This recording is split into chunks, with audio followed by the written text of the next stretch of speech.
Manchester City 2, Nottingham Forest 0 then is how it finished. Interesting, expected goals. Forest actually had more, of course, for City's set up that FA Cup final against Crystal Palace.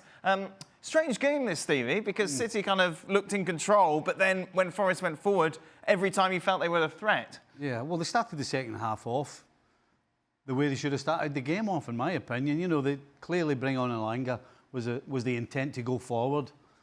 And this, I mean, Elanga gets that on target. This is a different ball game entirely. But I guess you could say that they did have another couple of chances. Just wasn't to be their day. And at the end of the day, Man City deserved it because they could have scored maybe a couple more as well. So I think it's the correct result. The right team won. But if you're Forest, you're just questioning whether you went about it the right way in the first half. Nedum joins us pitch side. Hey, Nedum, the woodwork was City's best player. I feel like that's somewhat of a reach, Dan. Don't be trying to wind me up like that. I think, as Stevie said there, the better team on the day realistically went through. And I think for Forest themselves, they were so bad in that first half relative to how we've seen them this season that you knew there was going to have to be something in the second. And I think that injection of pace from Elanga brought that boost, and they knew they had to go for it. And in fairness, they did try to do that because you don't want to be walking off the field with any regrets.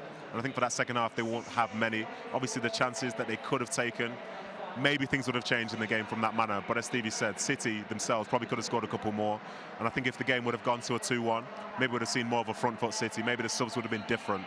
But in the end, City did what they needed to do, which is ultimately the key when it comes down to cup competitions. And now they're one win away from, hopefully from their perspective, lifting the FA Cup.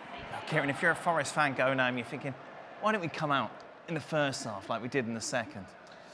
Yeah, I'm sure they'll have regrets. I'm sure they'll have regrets because you look at, I mean, even the first chance that Elanga has at the beginning of the second half, they don't have to do a lot, City, to get in behind them. Yeah. All of a sudden, they look really exposed. So I think they'll be regretting that, knowing that, you know, you don't have to do a lot to get at this City side.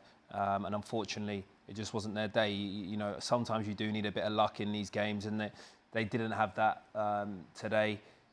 You could say that they've gotten through with penalties on how many games. Yeah, 3 in a row, in the first place. So, listen, it's a disappointing result for them, disappointing day.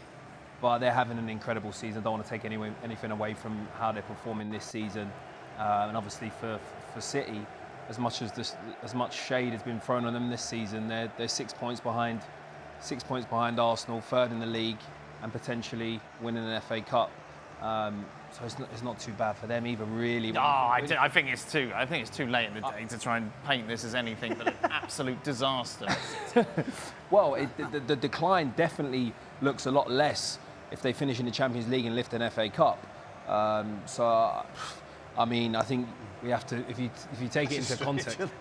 We slaughtered. Well, it's only a stretch because of the standard that they've set over the last 10 years. Exactly. So yeah, I mean, there's a ton of teams would think, oh, third in the Premier League and winning an FA Cup, that's not a bad year. But because City have been just so phenomenal for so long, everyone gets to have their little pop at them, even though for their club, it would have been tremendous. As Kieran said, Forest opened up City quite easily.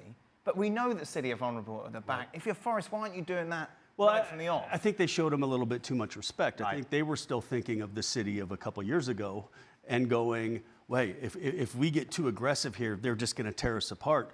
So we need to be very conservative defensively. And then I think kind of went, wait a minute, this isn't the City of a couple years ago. We can get at them and create chances. And again, yes, I mean, I agree 100% that City could have very easily scored a couple more goals. But when you think of the chances and you look back at the chances that Forest were unable to take advantage of, yeah, they're thinking this could have been a completely different match if even one of those balls goes in. And as you mentioned, the post 3 times. Yep. That's Nuno's got a couple of things wrong here. He's got them far too deep, and he should have started Elanga. Right. If he changes those 2 things, it may have been a little different. We all knew that Forest were going to set.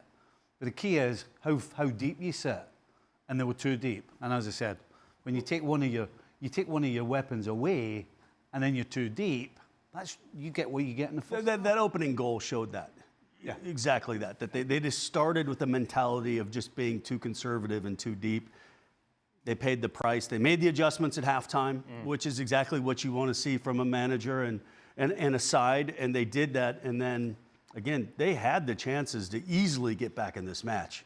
Nedum, from a City perspective, how does this all feel? Obviously, through to an FA Cup final now to face Crystal Palace. Is it just kind of like consolation prize?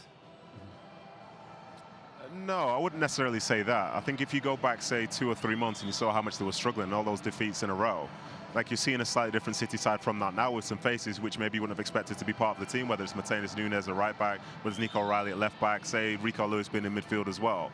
And it feels in some ways more familiar to the type of thing that they would have wanted to see in times gone by. And I think that first half in itself, that was seeing City be able to control the game, which is something that was missing during that spell. So it's a long way from perfect. It's a long way from being as good as we've seen them in the last few years. But it's functional. And I think as we even look at this game now, the chances that, say, Forest are having, we're talking about the chances for them to potentially get back into a game, not to lead the game and then be in the ascendancy and be able to dictate how it's going to go, but to almost give themselves more of a chance. So for City, this is them doing enough. Obviously, Forest will be disappointed in terms of how they sort of didn't manage to score, get on the score sheet. But for City, they've walked off the field and they knew the most important thing is making sure that you get to the final. They're not naive to think that at the start of the second half, Forest is going to sit off and just try and figure things out again. They were going to go and get at them. And what I would say as well from that first half performance from Forest, I don't know if Steve would agree with this or the guys, like, there's so many times where in the build-up to a game, you might get somebody, say the second team, to try and play in a manner that the team you're playing against will try and play. Well, that's all well and good when you set your team up, but then the way that City do it will always feel different. And I think at times they struggled with trying to figure out which place to go and at what time. So everything was just that little bit off, and City capitalised on that. Yes, the tweet came, credit to them, but I think from City's perspective, the fans here, they were arriving, all the ones which were here, obviously, because I've heard the criticism, they weren't expecting to win this game. There was an anxiety which has come from the last time they played against Forest, they lost. This is a Forest side that would have believed that they could get a result against Man City, but in the end, City scored that early goal, and it did what they needed to do to get into the last round, and that is something which we said about them for many years gone by, even though it looks a little bit different right now. Interesting final, isn't it, Kieran? Like Palace City, you kind of like previous years, well, yeah, City is a given. But Palace have been so good in this competition. They made Aston Villa look so inferior yesterday. It's a proper team who's going to be a real challenge for this Manchester City side. Well, as Stevie mentioned, the Nottingham Forest in the first half, and Casey, how deep they were. Palace didn't sit deep against Villa. And they had really good distances, and they also took their chances. And so I think they'll probably be watching this game thinking, you know, you don't really have to do an awful lot. You don't have to be amazing to create an opportunity against this City side. And they've got some really dangerous players to cause City a lot of problems. I think it's going to be a great game.